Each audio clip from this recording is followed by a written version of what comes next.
sebenarnya kita tidak diam, kita tetap mempersiapkan sesuatu. Kita lagi melakukan pembesaran, kita lagi melakukan nanti yang namanya selective breeding, kita juga lagi membentukkan kolam kita, sudah mulai ada hasil. Nah, kita cuma mau kasih tunjuk hari ini tuh sebagai teman-teman bisa lihat kira-kira nanti anakan-anakan dari kolamnya si Micra itu kurang lebih seperti apa sih. Halo semua sobat ikan dimanapun kalian berada, kembali lagi bersama saya Michael di Micra.vlog.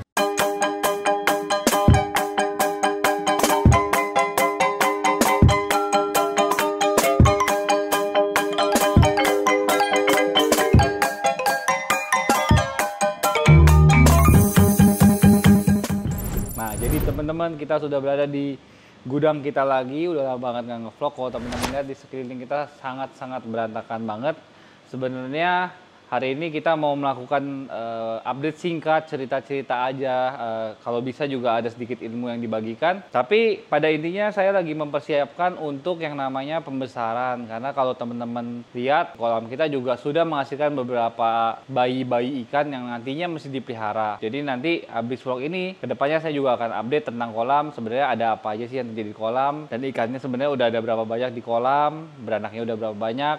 Nah, kita akan update. Nah, tapi ini kan ini akuarium yang akan saya pakai untuk ngegedein ikan dari ukuran kalau bisa 12 cm ya. Jadi udah mulai segini panjang. Nah, dari lepas telur sampai ke 12 cm itu biasanya kita pakai akuarium 1,2 meter. Kalau yang ini 1,5 meter. Nah, hari ini kita akan update kebanyakan bukan ikan-ikan yang besar, tapi adalah ikan-ikan yang kita besarkan dari telur. Nah, kita mau lihat bedanya sebenarnya apa.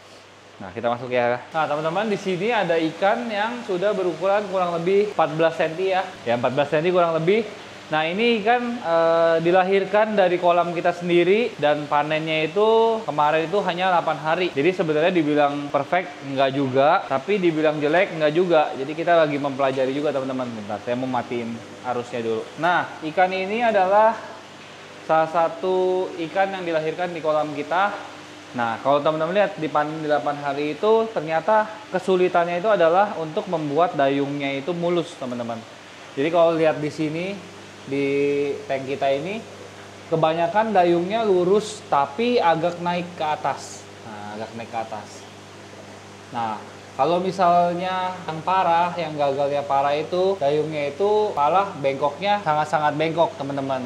Nah, di sini ada satu ekor yang dayungnya itu jadi sangat-sangat bengkok, teman-teman. Nah, biasanya kita juga pernah dapat satu partai isinya dayungnya naik semua. Kemarin itu ada sekitar 49 ekor, yang naik itu sekitar 39 ekor. Jadi cuma 10 yang mulus. Nah, kemarin itu kita lakukan eksperimen dengan cara menggunting dayungnya. Dan benar sebenarnya dengan dayung yang digunting itu dayungnya bisa mulus lagi benang. Benangnya bagus, bengkokannya hilang, hampir 90% mulus lagi. Cuman masalahnya adalah pertumbuhan ekornya itu jadi sangat-sangat terhambat, teman-teman. Jadi setelah ini saya sedikit sharing supaya teman-teman tahu di rumah, ternyata kesulitan panen muda itu seperti itu. Nah, kemarin ini saya ngelihat ikan ini saya pikir juga grade-nya kurang baik, kurang bagus. Tapi saya biarkan. Jadi kali ini saya nggak mau potong dayungnya. Saya mau lihat sebenarnya seperti apa sih kalau misalnya tidak dipotong dayungnya. Nah, ternyata pertumbuhan ekor dia itu jauh lebih bagus. Nah, jauh lebih bagus dan beberapa dayung yang naik sekali itu mulai sedikit turun. Jadi kita lihat sebaiknya sih kayaknya kalau untuk ikan yang dayungnya naik, kalau saya boleh sharing, saya nggak akan potong sampai dia ukuran mungkin 18 cm atau 16 cm. Karena kita lihat beberapa kali dayungnya bisa benar sendiri. Dan teman-teman lihat pertumbuhan ekornya itu sangat baik. Dan bisa dibilang cukup lumayan gondrong. Nah, ini perkembangannya. Nah, nanti kedepannya yang akan saya lakukan adalah melakukan pengurutan pada dayungnya. Jadi teman-teman ingat dulu nih posisi ikannya ini sekarang seperti ini. Nanti pas kita mau ngurut, nanti pas di 16 cm, di 20 cm, kita akan panggil beberapa teman-teman untuk bantu kita. Salah satunya mungkin khas dari tes akuatik. Mungkin kita juga bisa panggil beberapa orang supaya kita bisa membandingkan hasilnya seperti apa. Jadi ini adalah salah satu contoh ikan di kolam kita yang nantinya kita akan besarkan juga, kita nggak akan jual. Gitu. Nah, tapi kita juga nggak berhenti di situ. Kita bukan cuma punya ikan dari kolam kita sendiri, kita juga coba membeli ikan dari kolam orang lain ya. Jadi kemarin karena banyak banget sekarang ikan-ikan gede yang beredar, kita juga kepingin sebenarnya punya ikan tuh 60 cm, tapi kalau kita cari sekarang 60 cm kayaknya agak sulit ya teman-teman. Jadi kita pingin mencoba untuk membuat. Nah, kemarin kita ngambil 15 ekor ikan dari peternak di Jawa juga. Nah, ini kan saat ini kita peliharanya tidak menggunakan teknik sama sekali ya. Kalau teman-teman lihat saya cuma menggunakan arus atas, dan ini masih makannya itu cuma makan udang doang. Jadi kita nggak melakukan pakan yang lain gitu. Jadi kita mau lihat sebenarnya ikan itu kalau pemeliharaannya seala kadarnya, cuman porsi makannya doang kita kenain, kita bagusin, apakah akan bisa bagus? Nah, itu yang masih menjadi pertanyaan ya.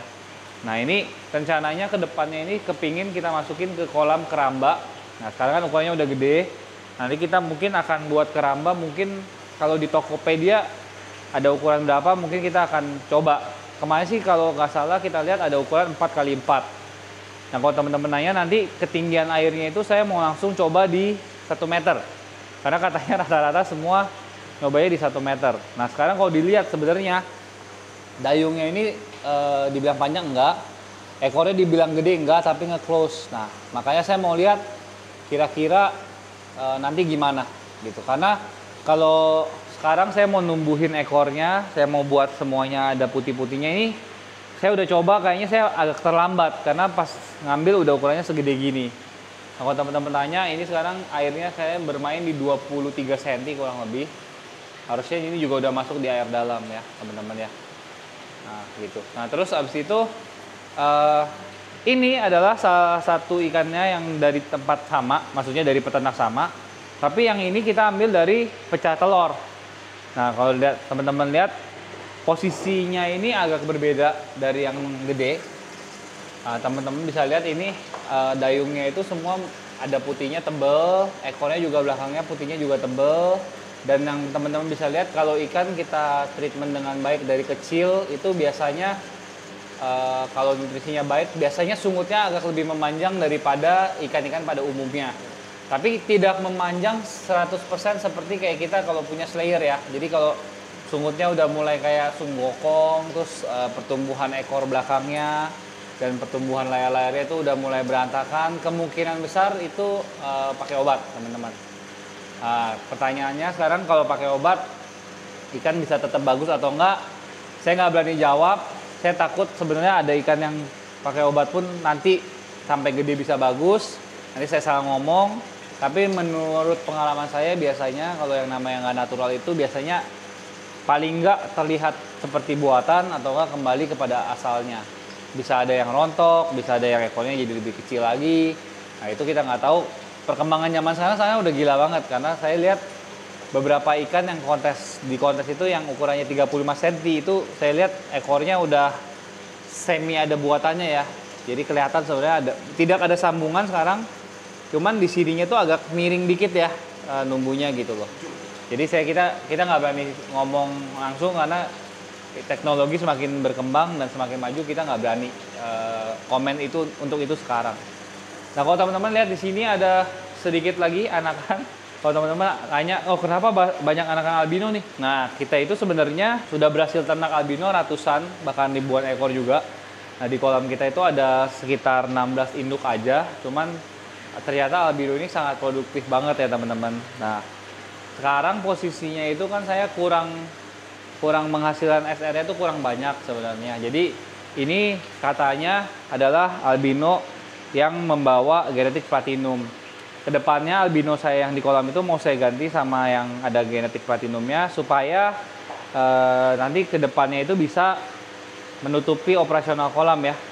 Nah, ternyata albino juga teman-teman kalau dipanennya masih mudah karena ini katanya masih induk baru. Kalau teman-teman lihat di sini ini dayungnya juga bengkok. Juga bengkok nggak normal dan ada yang beberapa juga ada yang ke atas. Jadi sebenarnya pengolahan telur itu susah-susah gampang. Kalau yang itu tadi saya gagal, nanti saya kasih tunjuk yang versi berhasilnya teman-teman. Nah, terakhir kita akan masuk ke atas ke pembesaran kita yang sudah berukuran 35 cm dan kurang lebih 25 cm. Tapi sebelum kita ke atas, saya mau ngasih tunjuk satu ekor ikan yang saya pisahkan dari komteng. Nah, kita mau bandingin, kita mau kasih tahu teman-teman sebenarnya kalau kita beli ikan komteng itu, kita beli ikan komteng yang dipisah itu plus minusnya apa dan cara menanggulanginya itu sebenarnya seperti apa. Nah, kita masuk dulu ke ruangan grooming kita. Nah, teman-teman, sebelum kita masuk ke ikan yang berukuran 35 cm ke atas, saya mau ngasih tunjuk, teman-teman perhatikan baik-baik ikan ini. Nah, ikan ini adalah sebenarnya ikan terbaik dari komtengnya pada masanya. Jadi waktu itu pada waktu ukuran 20 cm, ini bayi dari kolam kita pisahkan karena paling bagus. Dan ini kita kasih hadiah ke teman kita DM Studio dari Nino. Nah, kalau teman-teman lihat di sini ikannya sebenarnya bagus atau enggak, saya bisa bilang teman-teman pasti jawab ikannya bagus.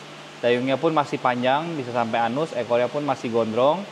Cuman ikannya kalau dilihat memang postur tubuhnya agak kurus ya teman-teman, karena ketika dia dipisah dari community tanknya, dia itu agak stres sedikit dan beradaptasi ulang karena dia biasanya kan rame-rame. Nah, ini adalah contoh salah satu ikan yang adaptasinya kurang baik. Jadi mau makan, tapi makannya tidak mau sebanyak pada saat di komteng. Nah, nanti saya udah bilangin sama Nino di Thailand, ketika terima ikan ini kalau bisa nanti dikasih community tank lagi, tapi mungkin bukan arwana, mungkin ya ada Oscar, ada apa. Jadi dia makannya bisa lebih berebut. Nah, kemarin saya mau coba di sini, tapi ternyata ikan ini udah mau kirim, jadi kita nggak melakukan. Nah, sekarang kita mau ngelihat temennya dia yang dari pertama kita tumbuhin di community tank ya kita kata. Nah, ini dia, kita udah sampai di lantai 2. Lantai 2 kita akan tunjukkan untuk pembesaran dan pembesaran only. Di sini nanti kita akan pasang semua akuarium ukuran 2 meter. Mungkin tingginya nggak terlalu tinggi. Saat ini tingginya ada di 70 cm. Lalu di sebelah sini kita akan pasang untuk ikan-ikan yang nanti sebelum masuk ke akuarium yang gede gitu. Nah, ini teman-temannya ya. Ini adalah ikan partai dari ikan yang tadi dipisah di bawah, teman-teman. Nah, kalau teman-teman lihat perbedaan size-nya ini terlihat sangat jelas ya, teman-teman. Kalau teman-teman lihat di sini terjadi perbedaan size-nya sangat beda. Jadi sebenarnya saya mau share, kalau teman-teman beli ikan itu, kalau memang teman-teman punya dananya dan punya tempatnya, akan lebih baik kalau teman-teman bisa pelihara di community tank. Nah, kelebihannya apa? Kelebihannya ikan ini akan lebih cepat stabil dan ikan-ikan ini makannya akan jauh lebih banyak porsinya daripada waktu dia disendiriin. Dan badannya jadi lebih tebal. Tapi kalau dilihat secara proporsional, ikan tadi walaupun kalah size, ekornya pun juga tetap gede, dayungnya pun tetap gede, cuman kalah di ukuran badan sama di bentuk badan, teman-teman. Nah, kalau ditanya kelemahannya apa, kalau teman-teman lihat ini, kelemahannya adalah banyak sebenarnya ikan di sini itu yang berantem kecil-kecil dan jadi tumbuh ada kutil, ada sobek dan sebagainya. Teman-teman juga bisa lihat sebenarnya dengan di community tank ini ada kelemahannya, pasti ada 1 atau 2 ekor yang makannya itu selalu kalah sama teman-temannya. Jadi kayak di sini nih ada 2 ekor yang ukurannya kecil sendiri, teman-teman. Sambil edukasi, sebenarnya saya cuma ingin update. Sebenarnya ini adalah salah satu bayi dari kolam kita sendiri. Nah, kita udah gede sampai 35 cm, kurang lebih teman-teman bisa lihat seperti ini. Nah, ini dayungnya bisa terhitung menurut saya cukup panjang, base warnanya cukup baik, ekornya pun cukup lebar-lebar. Nah, teman-teman sekarang enjoy sedikit videonya sebelum kita lanjut ke bagian selanjutnya.